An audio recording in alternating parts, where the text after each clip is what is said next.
In this video, we will show you how to connect the wiring for the Zeus 3.0 wind turbine. After you have fed the wiring through the mast, strip the wiring from the motor and the connecting wires. Next, match the wiring and secure with a wire nut. Then wrap some electrical tape around each connection when finished. Connect the other end of the wiring to the controller. You will need a small Phillips head screwdriver. Insert the wire, then tighten the screw. Do this for the remaining two connections.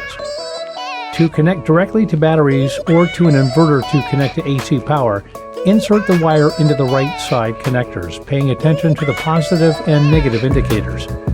Secure each wire with a larger Phillips head screwdriver.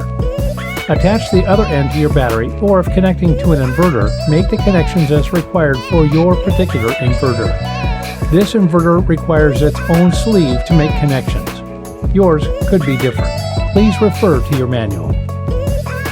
Prepare the wiring for the output of AC directly to your grid. Make sure the power is off before connecting.